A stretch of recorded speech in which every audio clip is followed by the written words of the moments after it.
Hey YouTube family, it's August Kiwi. Today is October the 13th, 2013. I just wanted to come on and just talk to you guys. I was watching a video on Netflix called My 600 Pound Life, where this lady, she was 673 pounds and had gastric bypass, and I think 7 years later she's at 175. And that just prompted me to be like, I need to talk to my viewers and let them know, we shouldn't have to get to 700 pounds before we make a decision to do something about our life. So let me get into that. But if you all don't know, haven't been following my journey, I started my journey September or November of 2011, and I was at 364 pounds. My doctor recommended that I have gastric bypass, and I felt like, I don't want to do all that. So I researched my options, and my fabulous surgeon, Dr. Andre Graham, out of Waxahachie, Texas, and we came up to the decision to have gastric sleeve. Day of surgery, July 10th, 2012. I was 335 pounds. I had to have 6 months supervised diet with my insurance. And as of today, I am 217 pounds. That's 118 pounds lost from day of surgery, 147 from my highest weight. I feel good. I know I look good. I still have some areas to work on, like my stomach, and my goal is to get to like 160 to 175. That's what I want to be.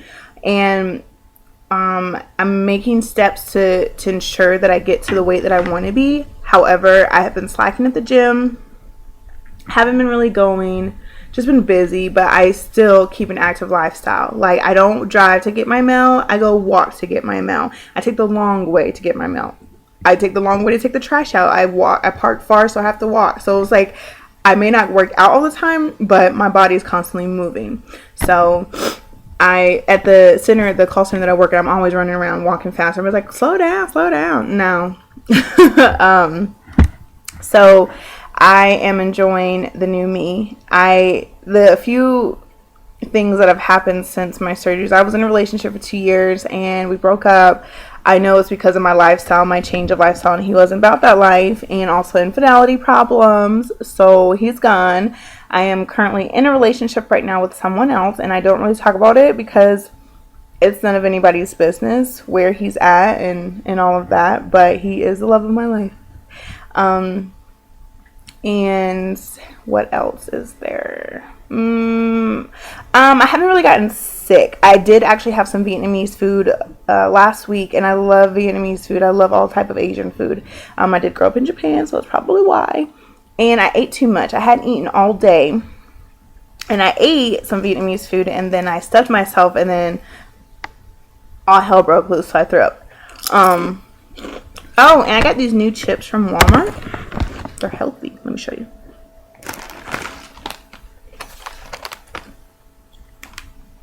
Veggie chips with sea salt.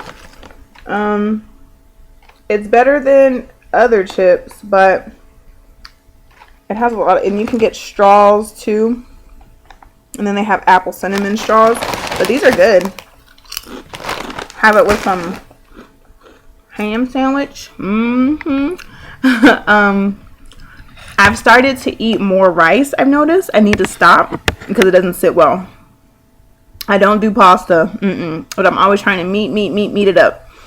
Protein drinks, I noticed that, okay, I typically love having protein drinks in the morning, but I don't like having protein drinks when I have coffee, and I have to have coffee in the morning. I have to, and I feel like if I drink my coffee, I don't have any room for my protein drink. If I have my protein drink, I don't have any room for my coffee. So I've been choosing the lesser of the two, which is the coffee, when God knows I need to have my protein. So what I do is I'll have my my coffee in the morning, my pumpkin, because this is the season for pumpkin, and then I'll have a bacon and egg croissant sandwich from Dunkin' Donuts like every other day. That's doing too much. That's why I haven't lost any effing weight.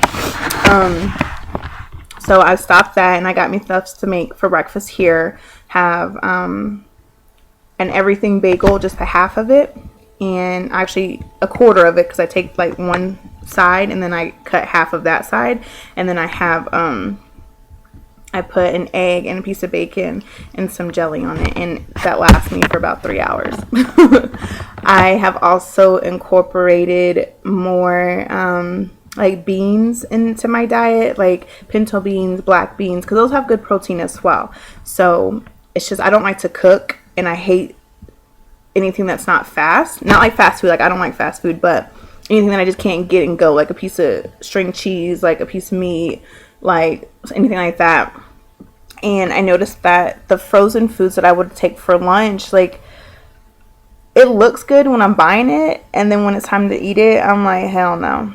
So that's about me. Anyway, so I was watching on Netflix, my 600-pound life, and follow one lady, Melissa Morris. Y'all need to check it out, Netflix. And she was 673 pounds.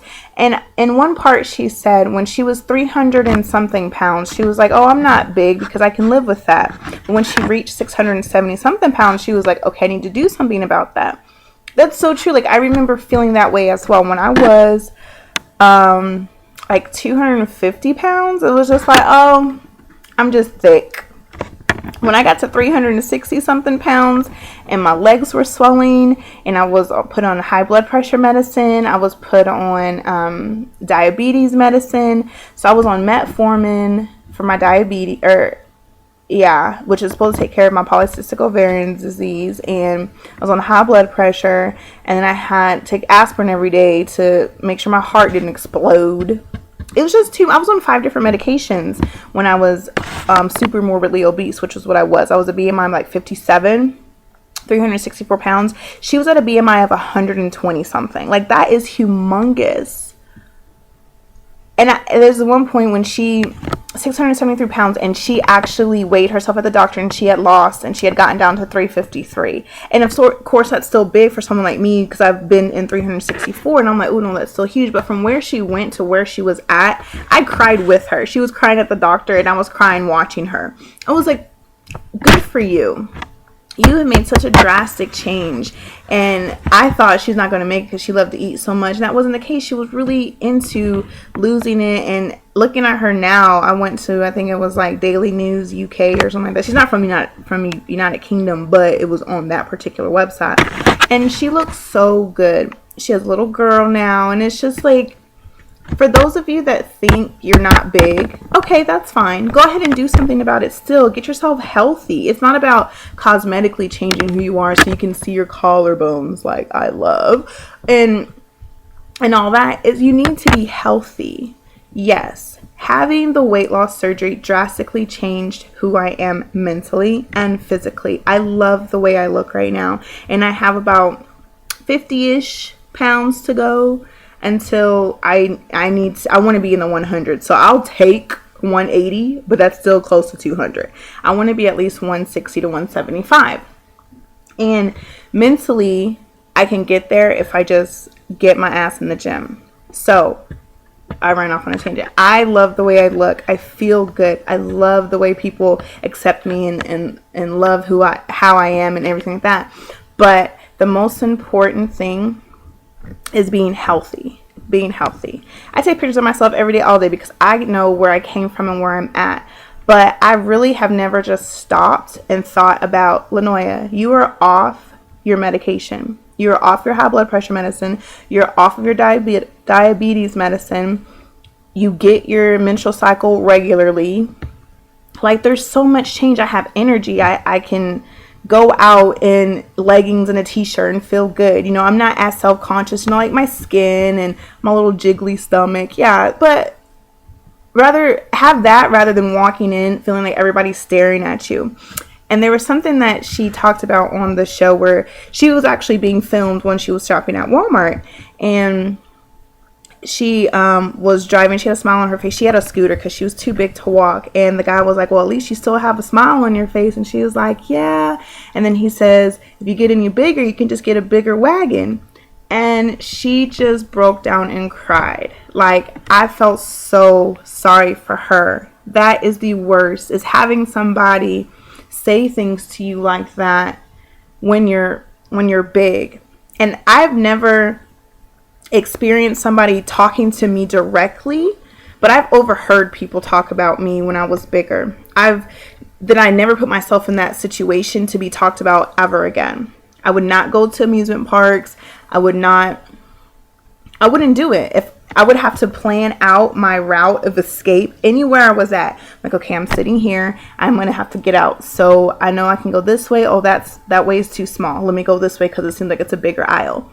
I was doing that mentally, and I don't think about it anymore.